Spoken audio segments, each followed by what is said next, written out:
Oke, matur nuwun. Saya akan coba menerangkan dengan dalam waktu singkat mengenai masalah coronavirus yang sekarang mungkin sedang berjangkit di Indonesia. Sebelum kemana-mana saya akan coba menerangkan mengenai masalah coronavirusnya sendiri. Coronavirus adalah virus RNA dan ini beramplop. Kalau virus beramplop kita akan membayangkan itu seperti balon, kemudian ada spike-spike-nya di sana.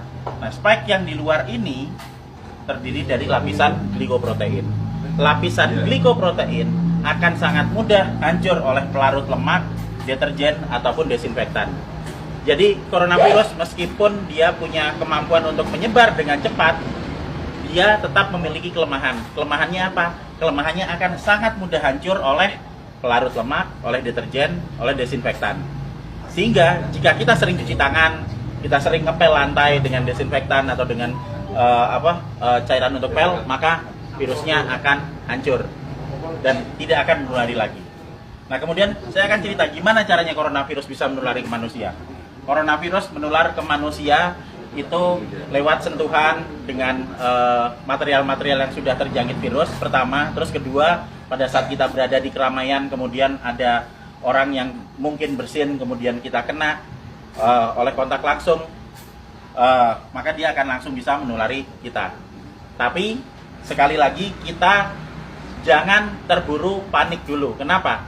Karena coronavirus ini tidak seganas seperti yang dibayangkan atau yang ditampilkan oleh media. Kita akan selalu lihat di situ. Sekarang korban coronavirus seluruh dunia ada sekitar di 80.000 sekian penderita. Tapi dari 80.000 itu nanti yang meninggal itu ada sekitar 2.400 yang selalu hanya akan ada di kisaran angka 2-3%. Silahkan nanti dilihat di data statistik mengenai seberapa banyak yang orang yang terkena coronavirus dan seberapa banyak yang meninggal. Yang meninggal selalu ada di kisaran antara 2-3%. Berarti sisanya sebanyak 97% itu selamat. Dengan deskripsi lebih detail, yang sakit 53%, sementara sudah ada yang mulai sembuh itu sebanyak 44%. Nanti kita akan cerita kenapa dia bisa sembuh. Jadi begitu coronavirus masuk ke tubuh manusia, maka dia akan menginfeksi sel saluran pernapasan. Hari pertama akan ada bersin-bersin, wajar karena itu sistem imun non spesifik yang bekerja. Hari kedua akan ada pilek. Hari ketiga dan keempat kemudian nanti akan ada demam. Hari kelima demam akan berlanjut dan jika badan kita fit, maka di hari ketujuh antibodi akan mulai dikeluarkan. Jadi kita akan belajar mengenai sistem imunologi basic di sini. Pada saat terkena pertama kali, maka tubuh perlu waktu 7 hari untuk memasukkan data mengenai virus yang masuk ke sini ke sel memori. Di hari ketujuh ini ada antibodi. Hari ketujuh antibodi akan meningkat, akan keluar di sini hari ketujuh.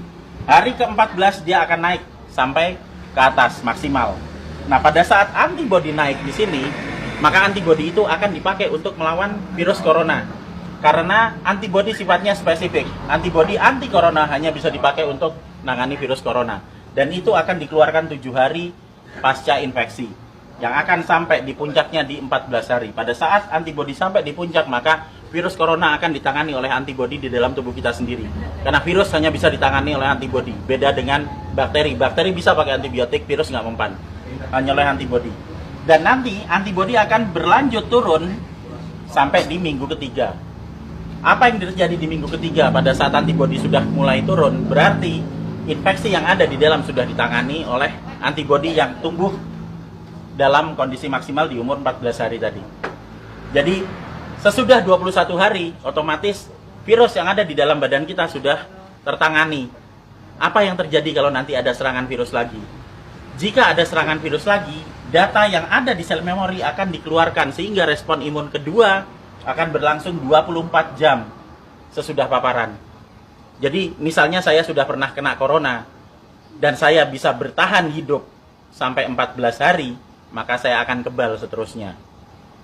Dan berikutnya jika saya kena virus corona lagi, kita nggak perlu nunggu sampai 7 hari sampai antibodinya keluar. Sekarang kena, maka besok antibodi sudah dikeluarkan. Itu sebabnya 44% orang bisa sembuh bahkan tanpa vaksin karena vaksinnya belum diketemukan. dan masih ada 53% yang sakit yang akan sembuh ngikuti 44%. Karena pola kematian atau mortalitas tidak pernah bergerak dari 2-3% maksimal. Sehingga tidak perlu khawatir, tidak perlu panik pada saat ada wabah corona. Kita punya prinsip penanganan wabah ada 3. Pertama, kita kurangi paparan virus. Gimana caranya? Untuk kita pribadi hidup sehat, sering cuci tangan, jaga kebersihan tubuh, sering mandi. Kalau misalnya kira-kira kita khawatir terjangkit, ya jangan datang ke tempat keramaian yang banyak orang sakit. Dan untuk mengurangi paparan virus ke kita. Nah, untuk kitanya sendiri gimana? Kita bisa naikkan antibodi. Gimana caranya? Dengan mengkonsumsi vitamin E atau C, vitamin E plus C setiap hari. Plus madu. Karena madu bisa dipakai untuk energi, sementara vitamin E dan C akan bisa dipakai untuk menaikkan produksi antibodi. Energi dipakai untuk pembentukan antibodi dari kita sendiri. Dan yang terakhir, kalau sakit jangan keluar. Di rumah aja. Terus kita beri terapi, kita sembuhkan, makan yang benar, kita melakukan pola hidup sehat, sehingga jika itu nanti sakit atau misalnya katakanlah demam, panas dalam waktu 4-5 hari itu wajar, nggak usah panik, biasa aja. Kita hanya perlu memberikan vitamin E, C, makan yang cukup, istirahat yang cukup, nanti di hari ketujuh antibodi kita keluar. Itu juga berlaku buat yang sakit, sehingga sebenarnya kita semua akan bisa menangani wabah coronavirus ini, asal kita bisa tahu basicnya seperti apa, ilmunya seperti apa, dan yang paling terakhir jangan panik, santai aja, kiamat masih panjang.